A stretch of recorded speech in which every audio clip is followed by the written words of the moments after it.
Selamat sore kaum perempuan GKP Ebenezer Cawang. Kita kembali lagi beribadah bersama-sama, merenungkan kebenaran firman Tuhan pada hari ini. Sebelum kita membaca dan merenungkan firman Tuhan, mari kita bersatu di dalam doa. Mari berdoa. Tuhan Allah Bapa kami dalam surga, kami mengucap syukur untuk setiap berkat dan anugerah-Mu bagi kami. Dalam segala aktivitas sebagai kaum perempuan, kami terus mampu melakukan segala hal di sepanjang hari ini secara khusus. Dan saat ini kami akan bersama-sama beribadah, kami akan merenungkan firman-Mu, biarlah Engkau kuatkan kami dengan kebenaran firman-Mu, sehingga kami dimampukan untuk menjadi kaum perempuan yang berkenan di hadapan Tuhan dan terus memuliakan Tuhan. Inilah kami ya Tuhan, kami siap untuk mendengar sabda-Mu. Berfirmanlah, di dalam nama Yesus Kristus Tuhan dan Juru Selamat kami memohon. Amin. Hari ini kita bersama-sama akan merenungkan firman Tuhan dari 2 Samuel pasal 14, ayat 1 sampai dengan ayat 20. 2 Samuel pasal 14, ayat 1 sampai dengan ayat 20, dengan judul perikop Absalom kembali. Demikian dinyatakan. Ketika Yoab, anak Zeruya, mengetahui bahwa hati raja merindukan Absalom, maka ia menyuruh orang ke Tekoa menjemput dari sana seorang perempuan yang bijaksana. Lalu ia berkata kepada perempuan itu, "Berlakulah pura-pura berkabung dan pakailah pakaian berkabung. Janganlah berurap dengan minyak dan berlakulah seperti seorang perempuan yang telah lama berkabung karena seorang mati. Kemudian masuklah menghadap raja dan berbicaralah kepadanya seperti ini." Lalu Yoab menaruh perkataannya ke dalam mulut perempuan itu. Ketika perempuan Tekoa itu masuk menghadap raja, sujudlah ia dengan mukanya ke tanah dan menyembah sambil berkata, "Tolonglah ya tuanku raja." Raja bertanya kepadanya, "Ada apa?" Jawabnya, "Aku ini seorang janda, sebab suamiku sudah mati. Hambamu ini mempunyai 2 orang anak laki-laki. Mereka berkelahi di padang dan karena tidak ada yang memisahkan, maka yang satu memukul yang lain dan membunuh dia. Dan sekarang seluruh kaum keluarga bangkit melawan hambamu ini. Dan mereka berkata, 'Serahkanlah orang yang membunuh saudaranya itu supaya kami menghukum dia mati ganti nyawa saudaranya yang telah dibunuhnya itu. Dan supaya kami memunahkan juga ahli waris itu. Mereka hendak memunahkan keturunanku yang masih tersisa itu dengan tidak meninggalkan nama atau keturunan bagi suamiku di muka bumi.' Lalu berbicaralah raja kepada perempuan itu, 'Pulanglah ke rumahmu, mengenai engkau akan kuberi perintah.' Perempuan Tekoa itu berkata kepada raja, 'Aku dan keluargaku akan menanggung kesalahan itu ya tuanku raja, tetapi raja dan tahtanya tak bersalah.' Lalu berkatalah raja, 'Jika ada orang yang mengatakan apa-apa lagi terhadap engkau, bawalah orang itu menghadap aku, maka ia tidak akan mengusik engkau lagi.' Kata perempuan itu, 'Kiranya raja ingat kepada Tuhan Allahmu, supaya si penuntut tebusan darah jangan terlalu banyak menimbulkan kemusnahan, dan supaya mereka jangan memunahkan anakku itu.' Lalu berkatalah raja, 'Demi Tuhan yang hidup, sehelai rambut pun dari kepala anakmu itu takkan jatuh ke bumi.' Kemudian berkatalah perempuan itu, 'Izinkanlah hambamu ini berkata sepatah kata lagi kepada tuanku raja.' Jawabnya, 'Katakanlah.' Berkatalah perempuan itu, 'Mengapa raja merancang hal yang demikian terhadap umat Allah? Oleh karena tuanku mengucapkan perkataan ini, maka tuanku sendirilah yang bersalah dengan tidak mengizinkan pulang orang yang telah dibuangnya. Sebab kita pasti mati. Kita seperti air yang tercurah ke bumi yang tidak terkumpulkan. Tetapi Allah tidak mengambil nyawa orang, melainkan Ia merancang supaya seorang yang terbuang jangan tinggal terbuang padanya. Maka sekarang aku datang mengatakan perkataan ini kepada tuanku raja, karena orang banyak itu telah menakut-nakuti aku. Sebab itu pikir hamba-Mu ini, baiklah aku berbicara dahulu dengan raja, mungkin raja mengabulkan permohonan hambanya ini. Sebab raja akan mendengarkan aku dan akan melepaskan hambanya ini dari tangan orang yang hendak memunahkan aku dan anakku bersama-sama dari milik pusaka Allah. Juga hamba-Mu ini berpikir, perkataan Tuanku Raja tentulah akan menenangkan hati, sebab seperti malaikat Allah, demikianlah Tuanku Raja yang dapat membeda-bedakan apa yang baik dan yang jahat. Dan Tuhan Allahmu kiranya menyertai tuanku. Lalu raja menjawab, katanya kepada perempuan itu, baiklah, jangan sembunyikan kepadaku apa yang hendak kutanyakan kepadamu. Kata perempuan itu, berkatalah kiranya tuanku raja. Kemudian bertanyalah raja, adakah Yoab campur tangan dengan engkau dalam semuanya ini? Perempuan itu menjawab, demi hidupmu tuanku raja, tidaklah mungkin untuk menyimpang ke kanan atau ke kiri dari segala yang tuanku raja katakan. Sesungguhnya hamba-Mu Yoab yang memerintahkan daku, dialah yang menaruh ke dalam mulut hamba-Mu segala perkataan ini. Dengan maksud untuk mengubah rupa perkataan itu, maka hamba-Mu Yoab melakukan perkara ini. Tetapi tuanku bijaksana, sama seperti malaikat Allah, sehingga mengetahui semua yang terjadi di bumi. Demikian firman Tuhan, terpujilah Tuhan. Kaum perempuan GKP Beneser Cawang, pembacaan Alkitab kita tadi mengajak kita berada dalam renungan tema bijak dan berhikmat menghadapi pertikaian. Sebelum kita masuk dalam pembacaan Alkitab tadi, teks tadi, penjelasan dari cerita tentang perempuan Tekoa yang berjumpa dengan Raja Daud,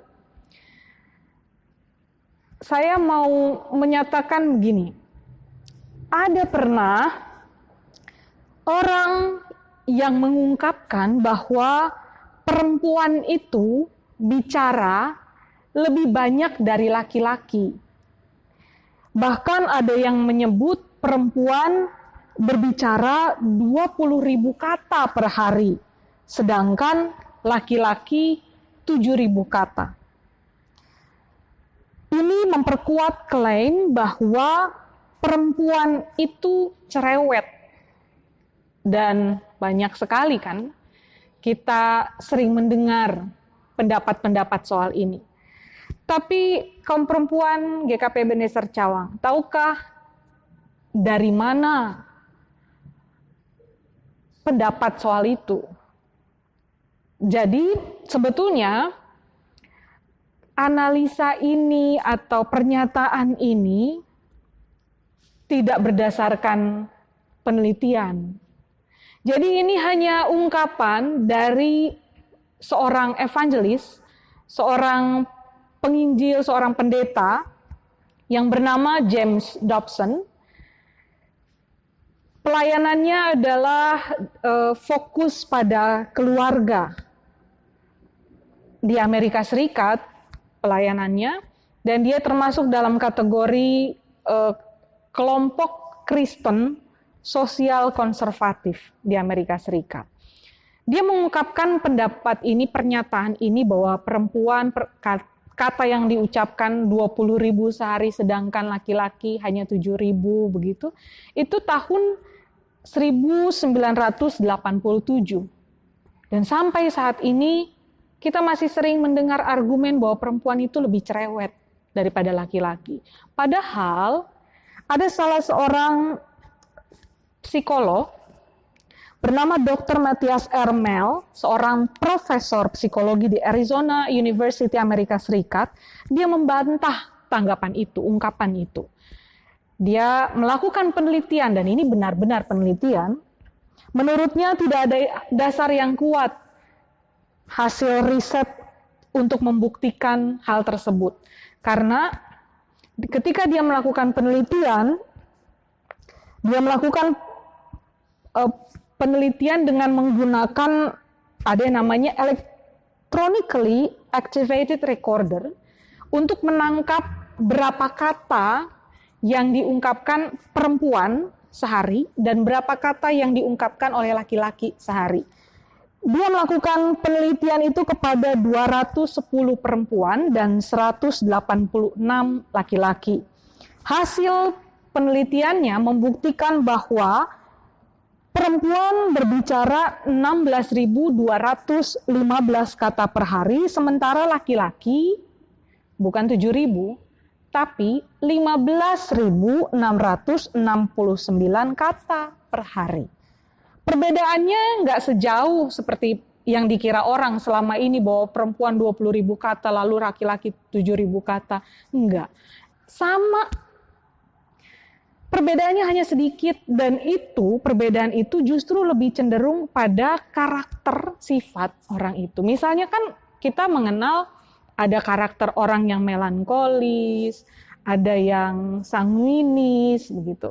Ada istilah-istilah karakter orang, karakter manusia, dan sebetulnya karakter itulah yang bisa menentukan laki-laki atau perempuan cerewet atau tidak dianya.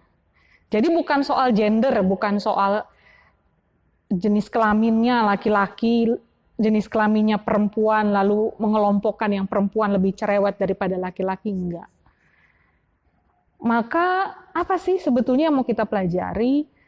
Kita akan masuk dalam perenungan firman Tuhan tentang bagaimana akhirnya kita menangkap dari pernyataan yang salah selama ini bahwa perempuan itu cerewet, lebih cerewet dari laki-laki, dan padahal ternyata enggak seperti itu. Kita mau diajak lebih fokus, bukan pada kuantitas atau jumlah kata yang diucapkan per hari, tapi justru pada kualitas kata yang diucapkan sehari. Bahkan mungkin zaman sekarang bukan hanya diucapkan ya, karena ada banyak zaman sekarang orang juga yang mengungkapkan kata-katanya lewat status media sosial, mau itu di WhatsApp ataupun di Facebook dan lain sebagainya. Nah, kita berkaca akhirnya pada kisah perempuan di Tekoa ini dan juga Yoab. Pertama-tama, mari kita kenal dulu siapa itu Yoab. Yoab adalah panglima kerajaan. Ini dinyatakan di pasal 8 ayat 16. Seorang panglima kerajaan yang tahu bahwa kondisi yang dialami oleh Daud saat itu adalah Daud sedang berselisih, berkonflik dengan anaknya Absalom. Kenapa? Kita tahu Daud sebagai seorang raja, istrinya banyak, selirnya banyak, gundiknya banyak. Seorang raja pada masa itu. Lalu Daud punya anak. Dari beberapa anak itu, ini yang sedang berkonflik. Yang berkonflik adalah Absalom, lalu kemudian ada Tamar, ada Amnon. Absalom dengan Tamar itu bapaknya Daud dan mereka satu ibu. Tidak dijelaskan juga sebetulnya ibunya mereka namanya siapa, tapi dengan Amnon ini beda ibu. Amnon memperkosa Tamar, adiknya Absalom. Absalom marah karena Absalom tahu Tamar diperkosa oleh saudaranya beda ibu ini, si Amnon, maka Absalom membunuh Amnon. Absalom akhirnya dipandang sebagai anak yang buat apa bunuh saudara gitu.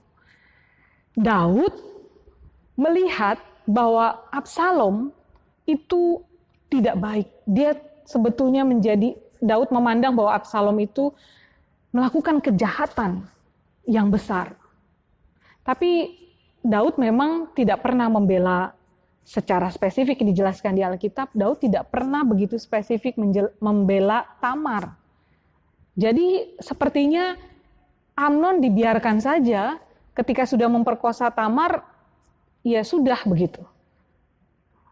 Nanti dinikahkan saja, karena pada masa itu masih boleh-boleh saja, di kerajaan seperti itu masih boleh-boleh saja.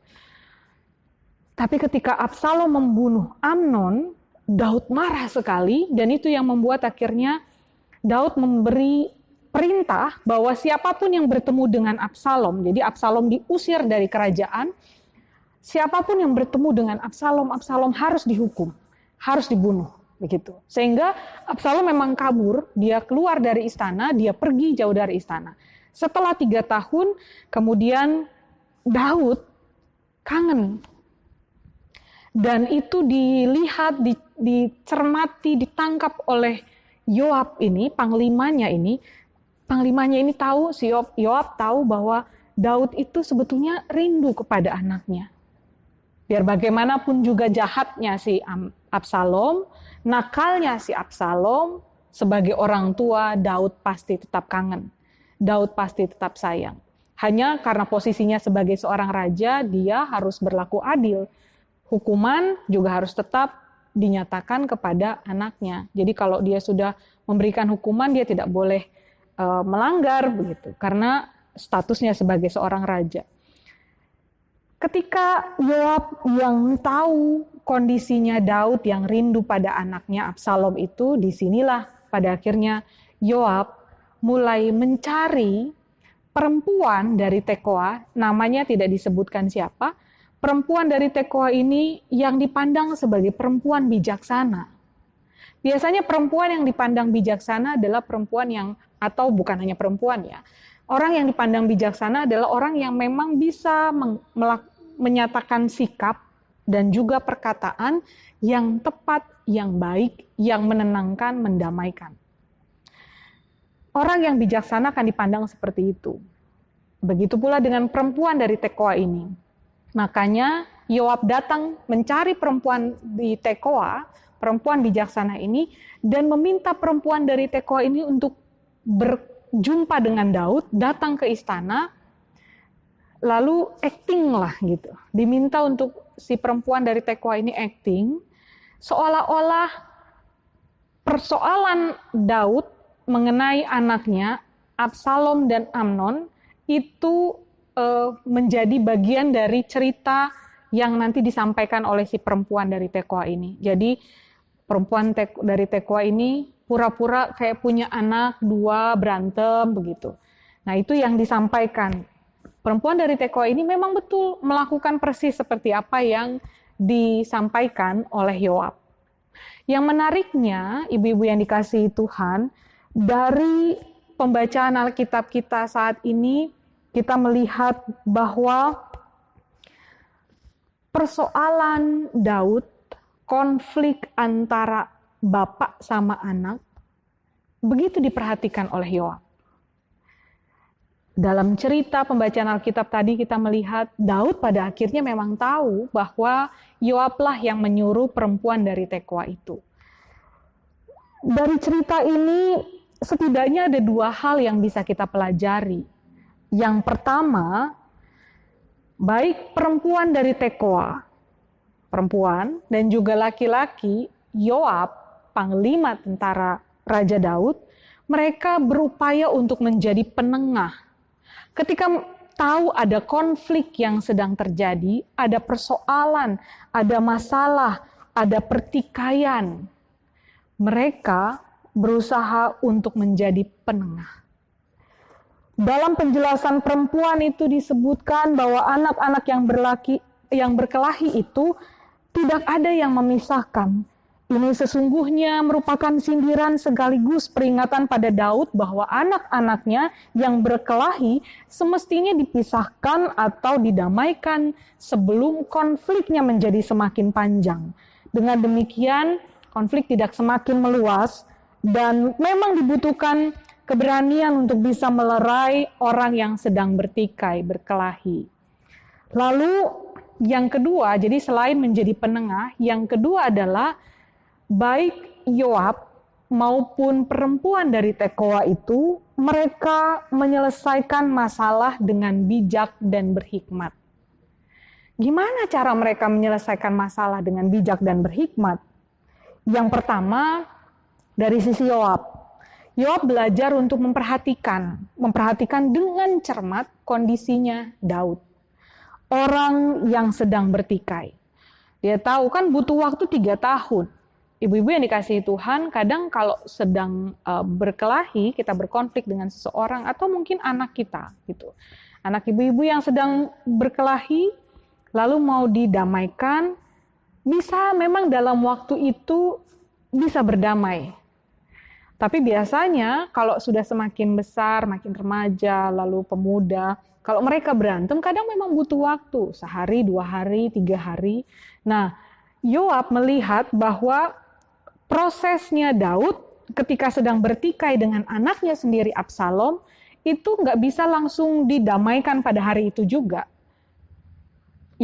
Yoab mencari waktu yang tepat dan itu butuh kecermatan dia.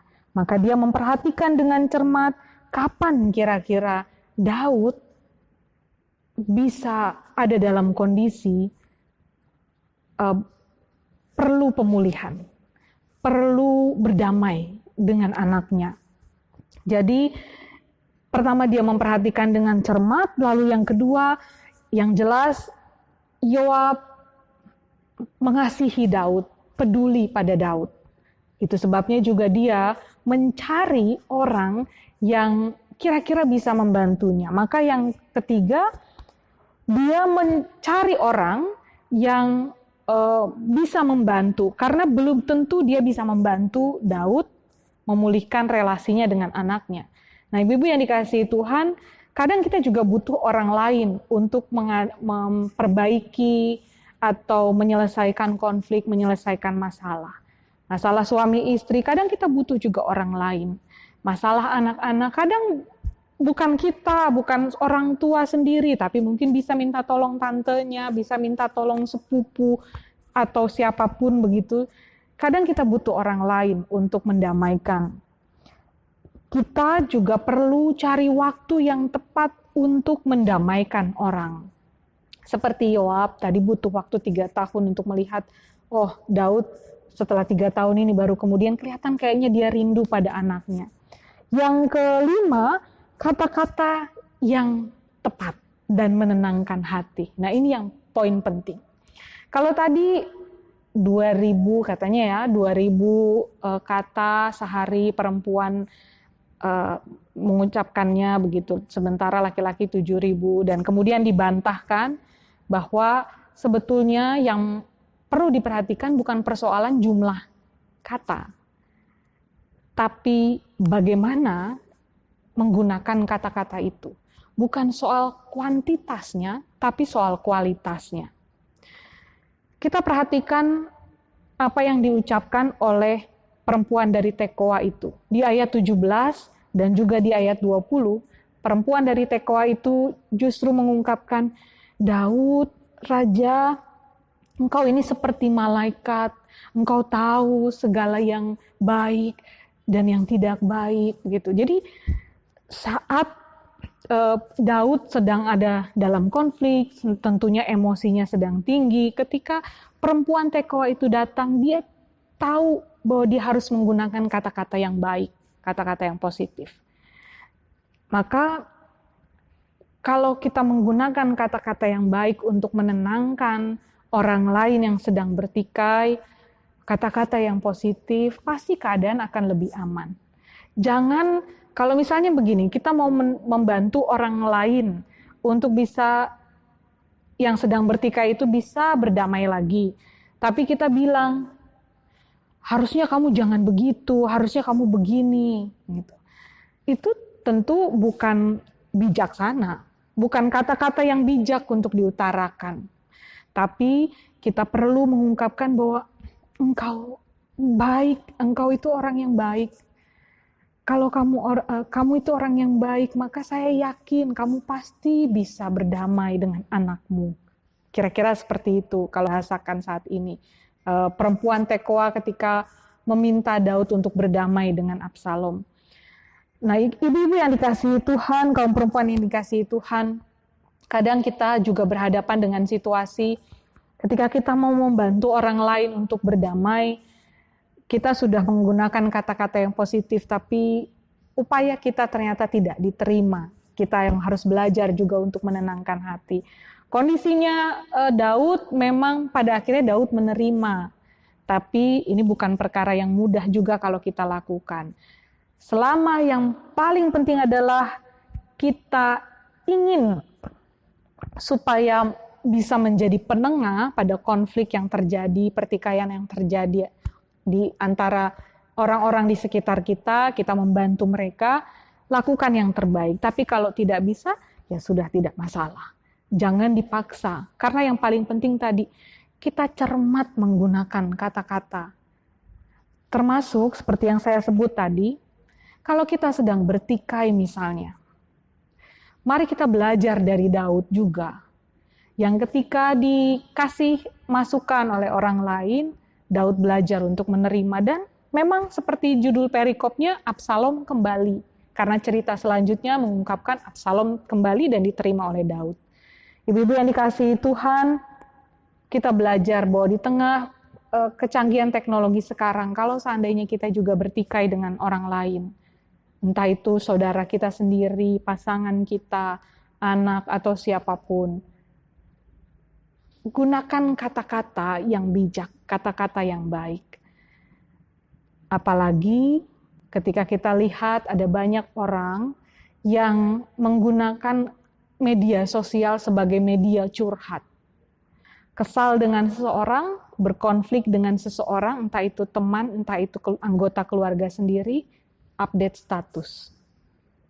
Ini yang tidak baik. Maka bukan persoalan kuantitas, berapa kata yang kita keluarkan sehari lewat ucapan ataupun tulisan, tapi kualitas. Sebagai orang yang dituntun untuk menjadi umat Tuhan, menjadi anak Tuhan, maka kita diminta untuk bijaksana, berhikmat dalam menghadapi perselisihan, dalam menghadapi pertikaian.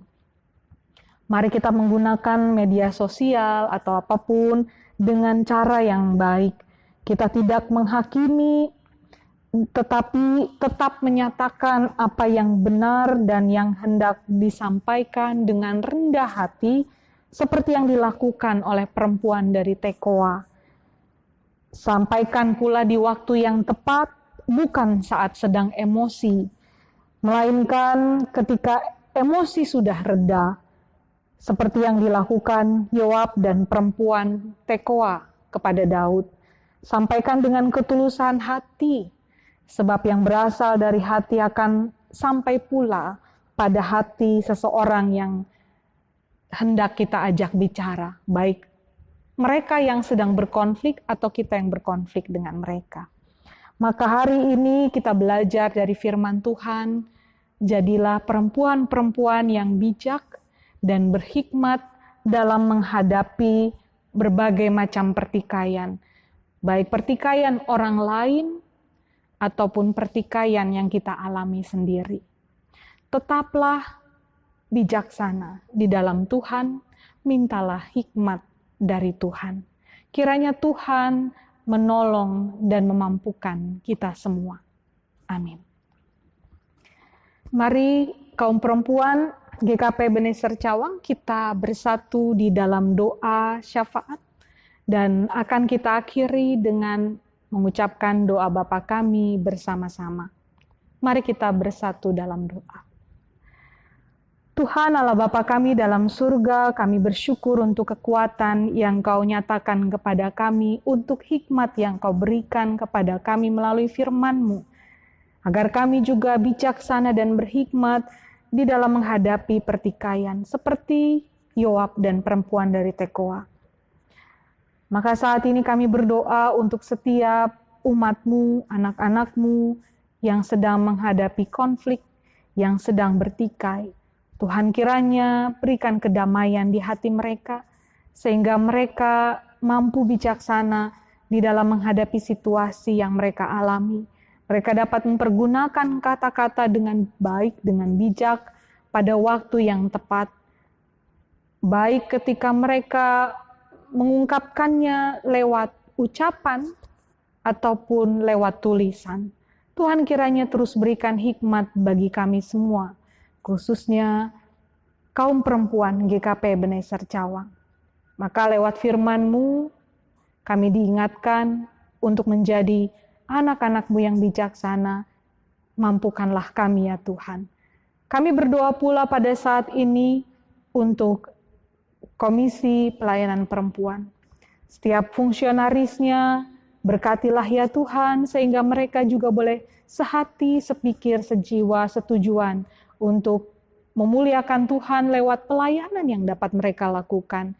Biarlah mereka boleh memberikan yang terbaik, boleh merangkul kaum perempuan GKP Ebenezer Cawang untuk beribadah bersama-sama, mengembangkan kehidupan kerohanian yang saling menguatkan, saling menopang satu dengan yang lain. Kami juga mau berdoa untuk menyerahkan setiap kaum ibu, kaum perempuan yang saat ini bergumul dengan situasi perekonomian di rumah, di keluarga, baik dalam mengelola keuangan, di keluarga, dalam kebutuhan sehari-hari, ataupun dalam biaya pendidikan anak-anak, cucu-cucu. Kiranya Engkau yang tetap memberkati mereka dalam bijaksana mengelola keuangan rumah tangga. Kami juga mau berdoa ya Tuhan untuk segala kondisi yang dihadapi oleh jemaat-Mu, kaum perempuan GKP Ebenezer Cawang. Begitu pula dengan mereka yang sedang bergumul dalam kondisi sakit, baik yang isolasi mandiri di rumah karena terpapar COVID-19, ataupun mereka yang kondisi sakit yang lain. Kami mau menyerahkan mereka semua juga ke dalam tangan kasih Tuhan. Pulihkanlah keadaan mereka ya Tuhan. Kami pun mau menyerahkan saudara-saudari kami yang bertambah usia dalam pekan ini. Kuatkan dan teguhkanlah hati mereka. Berkatilah mereka ya Tuhan, sehingga mereka mampu menikmati kehidupan mereka di usia yang bertambah ini.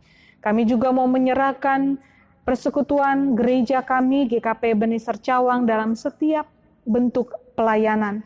Program-program penata layanan yang dilakukan, yang dirancang, kiranya Tuhan saja yang memberkati, dan biarlah semua itu hanya untuk kemuliaan nama-Mu.